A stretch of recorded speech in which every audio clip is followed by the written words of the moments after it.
بسم اللہ الرحمن الرحیم۔ السلام علیکم۔ ایک نیک اور مالدار شخص نے اپنا قصہ لکھا ہے کہ ایک دن میرا دل بہت بے چین ہوا۔ ہر چند کوشش کی کہ دل بہل جائے، پریشانی کا بوجھ اترے اور بے چینی کم ہو، مگر وہ بڑھتی ہی گئی۔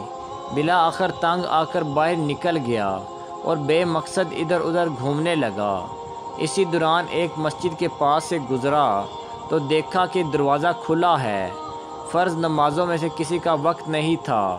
میں بے ساختہ مسجد میں داخل ہوا کہ وضو کر کے 2-4 رکعت نماز ادا کرتا ہوں، ممکن ہے دل کو راحت ملے۔ وضو کے بعد مسجد میں داخل ہوا تو ایک صاحب کو دیکھا، وہ رو رو کر گڑ گڑا کر دعا مانگ رہا ہے اور کافی بے قرار ہے۔ غور سے ان کی دعا سنی تو قرضہ اتارنے کی فریاد میں تھے۔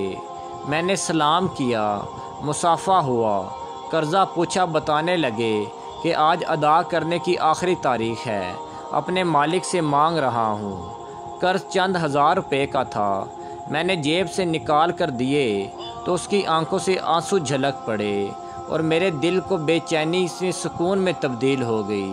میں نے اپنا وزٹنگ کارڈ نکال کر پیش کیا کہ جب ضرورت ہو مجھے فون کر لیں، یہ میرا پتہ ہے اور یہ میرا فون نمبر۔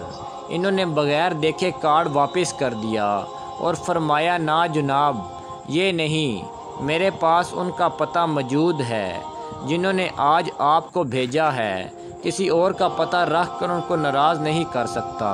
سبحان اللہ۔ اگر آپ کو میری کہانیاں اچھی لگتی ہیں تو مجھے ضرور اپنی رائے سے آگاہ کیجیے گا اور میرے چینل کو سبسکرائب کیجیے گا۔